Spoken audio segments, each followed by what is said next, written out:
काल आपण स्पेरिकल मिररचे लेन्सचे दोन प्रकार पाहिले होते. स्पेरिकल लेन्स जे असतात म्हणजे गोलीय भिंग जे असतात त्या गोलीय भिंगाच्या संदर्भात काही संज्ञा असतात, त्यांना आपण टर्म्स म्हणतो. आज अशा टर्म्स विषयी जाणून घेणार आहोत. आता terms related to spherical lens. Spherical लेन्सच्या संदर्भात असलेल्या काही टर्म्स याला संज्ञा म्हणतात. संज्ञा गोलीय भिंगाच्या संदर्भात असलेल्या काही संज्ञाविषयी आज आपण जाणून घेणार आहोत. या संज्ञा पाहण्यासाठी आपण एक डायग्राम पाहूया आणि या डायग्रामवरून या संज्ञाचं वर्णन करूयात. इथे आपण एक बहिर्वक्र भिंग दर्शवलेला आहे. हे आहे बाय कॉन्व्हेक्स लेन्स. तर चला बाय कॉन्व्हेक्स किंवा बाय कॉन्व्हेक्स कोणती लेन्स घ्या, या लेन्सच्या संदर्भात काही संज्ञा असतात. त्यात सर्वात पहिली संज्ञा आहे ते म्हणजे सेंटर ऑफ कर्व्हेचर. तर सेंटर ऑफ कर्व्हेचर काय असतं, तुम्ही जर पाहिलं तर मुळात लेन्स म्हणजे भिंग हे एका गोलाचा भाग असतो आणि जेव्हा दोन गोल एकत्र येतात तेव्हा एक भिंग तयार होतं. मग भिंग ज्या गोलाचा भाग आहे त्याचा मध्यबिंदू म्हणजे सेंटर ऑफ कर्व्हेचर. तर आपण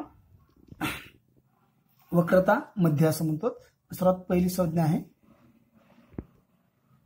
सेंटर ऑफ कर्व्हेचर म्हणजेच वक्रता मध्य. मध्य कशाला म्हणायचं वक्रता मध्य? भिंग ज्या काल्पनिक गोलाचा भाग आहे त्याचा मध्यबिंदू म्हणजे वक्रता मध्य. भिंग ज्या गोलाचा भाग आहे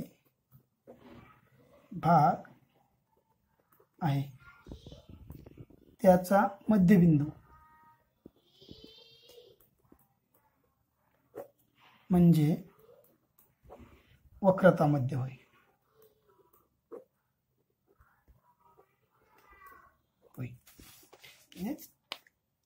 सेंटर ऑफ कर्व्हेचर काय सांगताय? The centre of sphere whose parts form the surface of lens. Same मध्ये सांगायचं म्हटलं the centre of the sphere. Sphere म्हणजे गोल. Sphere whose parts form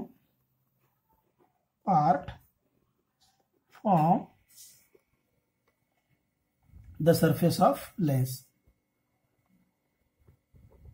surface of lens called centre of curvature, जे दर्शवलं जातं सी, कॅपिटल सी न दर्शवलं जातं. आणि आपल्याला माहिती आहे की भिंगाला दोन पृष्ठभाग आहेत म्हणजे भिंग हे दोन गोलांनी बनलेले आहेत. त्याअर्थी दोन सेंटर ऑफ कर्व्हेचर असतात, या भागाचा एक आणि या भागाचा एक. म्हणजे C1 आणि C2 यांना म्हणतात सेंटर ऑफ कर्व्हेचर. हा झाला, ही झाली पहिली टर्म, पहिली संज्ञा. दुसरी संज्ञा आहे रेडियस ऑफ कर्व्हेचर. म्हणजे त्याला रेडी असं पण म्हटलं जातं. रेडी ऑफ कर्व्हेचर म्हणजेच वक्रता त्रिज्या. वक्रता त्रिज्या काय असतं हे दर्शवलं जातं R न. तर वक्रता त्रिज्या म्हणजे काय? The radii of sphere whose part from the surface of lens called radius of curvature. म्हणजे ज्या गोलाचा भिंग ज्या गोलाचा भाग आहे त्याची त्रिज्या म्हणजे वक्रता त्रिज्या आहे. भिंग ज्या गोलाचा भाग आहे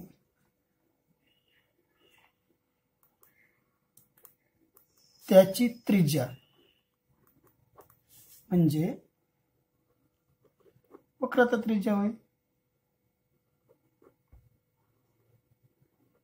त्रिज्या होईल.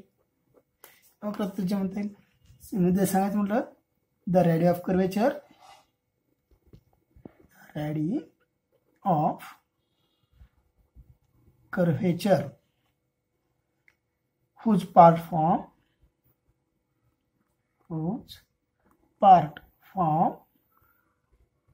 surface of lens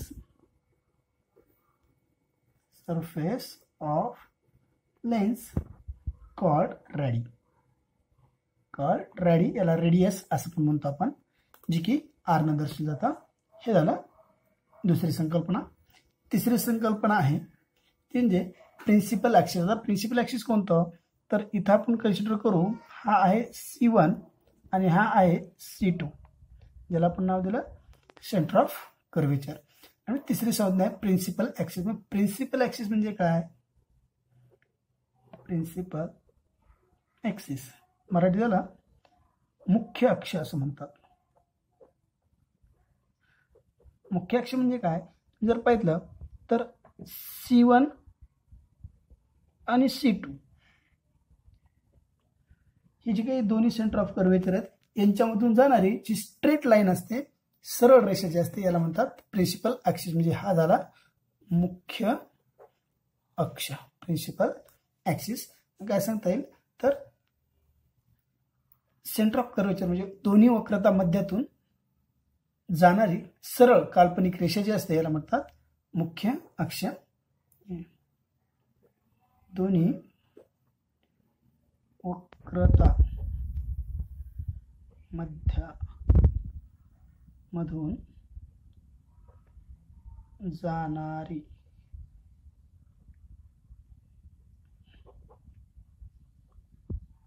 काल्पनिक रेषा म्हणजे मुख्य अक्ष होय. दोन्ही कोणते तर C1 आणि C2 दोन्हीही वक्रता मध्यातून जाणारी सरळ काल्पनिक रेषा म्हणजे मुख्य अक्ष होय. सिंपल सांगता येईल प्रिन्सिपल ॲक्सिस म्हणजे काय असतं, the imaginary straight line,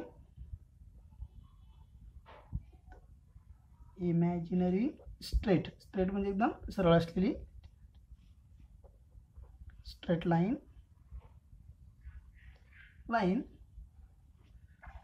passing through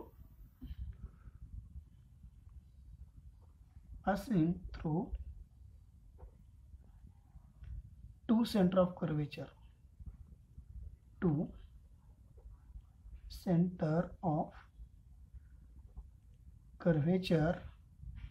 called principal axis.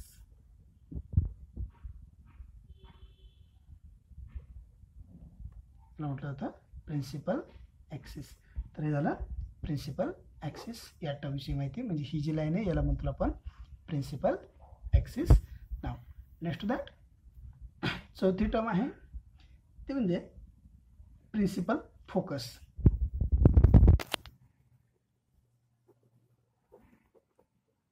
Principal focus म्हणजे याला दर्शवलं जातं F ना. प्रिन्सिपल फोकस म्हणजे मुख्य नाभी. आता मुख्य नाभी काय असतं, मुख्य नाभी म्हणजे काय, जर समजा आपण असे बरेचसे काही रेज घेतले, सपोज ते आपण एक डायग्रामॅटिक रिप्रेझेंटेशन करूया.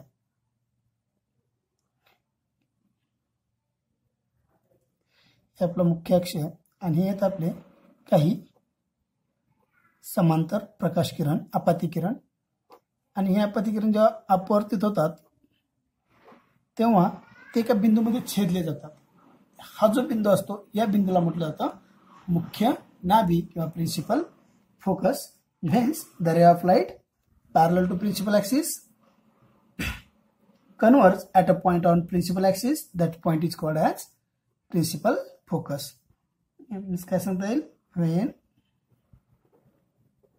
light rays parallel to principal axis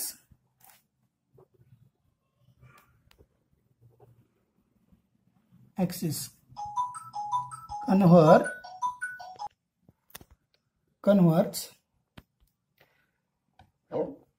at single point on principal axis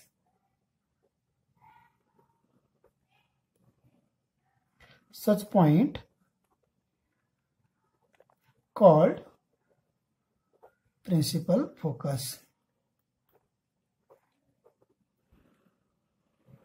म्हणजे मुख्य अक्षाला समांतर असे प्रकाश किरण अपवर्तनानंतर ज्या एका बिंदूमध्ये छेदले जातात त्या बिंदूला म्हटलं जातं प्रिन्सिपल फोकस म्हणजे मुख्य अक्ष.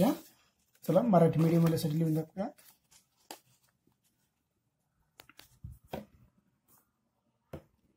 मुख्य अक्षाला समांतर प्रकाश किरण अपवर्तनानंतर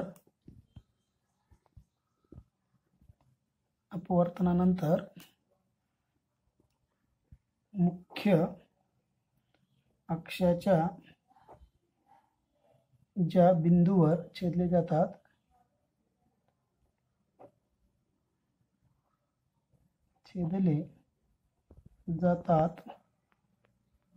त्यास मुख्य नाभी असे म्हणतात.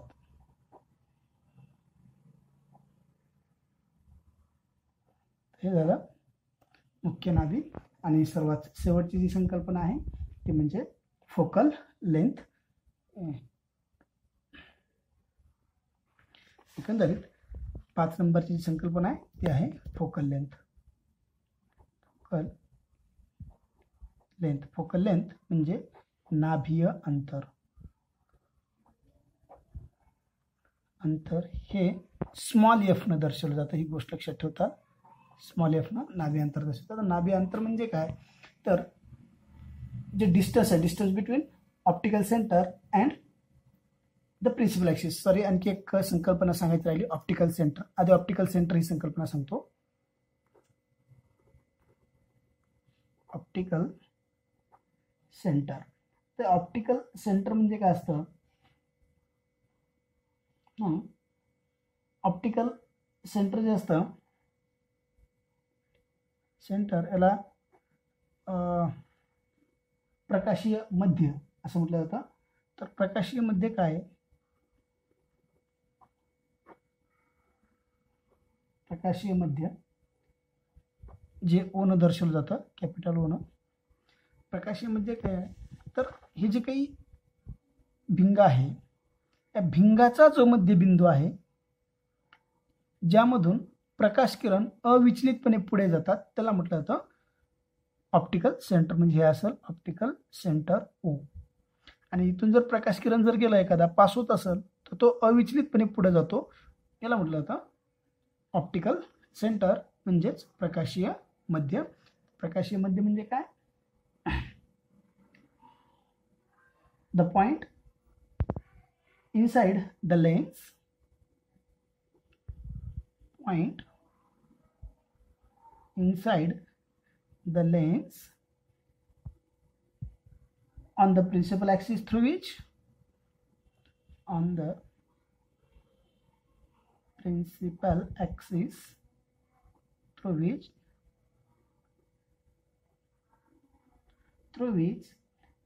light ray pass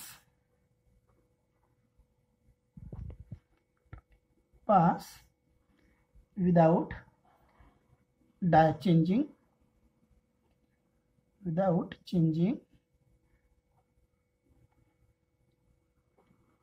its path, called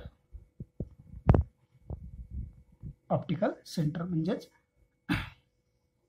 भिंगाचा मध्यबिंदू ज्यामधून प्रकाश किरण काय करत नाहीत तर मार्ग बदलत नाहीत. थोडक्यात जर सांगायचं म्हटलं तर भिंगाचा मध्यबिंदू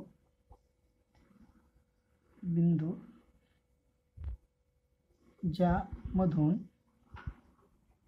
जाणारे प्रकाश किरण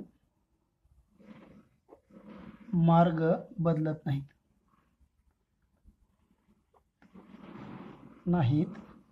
त्यास प्रकाशीय मध्य असं म्हटलं जातं. असे म्हणतात. हे झालं. सर्वात शेवटी काय तर फोकल लेंथ. फोकल लेंथ म्हणजे काय, मग हे मध्यबिंदूपासून तर मुख्य ॲक्सिसपर्यंत मुख्य नाभीपर्यंत जे अंतर असतं त्या अंतराला म्हटलं जातं focal length. The distance between optical centre to principal focus that's called as focal length. म्हणजे कोणाकोणातलं अंतर जर ही जर एफ असेल तर इथून इथपर्यंत जे अंतर असेल या अंतराला म्हटलं जाईल स्मॉल एफ. स्मॉल एफ म्हणजे focal length. The distance between principal focus to optical centre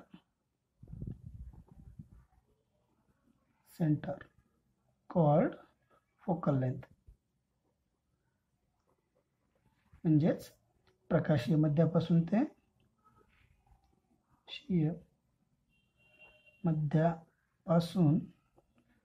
ते मुख्य नाभी पर्यंतच्या अंतरास नाभी अंतर असे म्हणतात.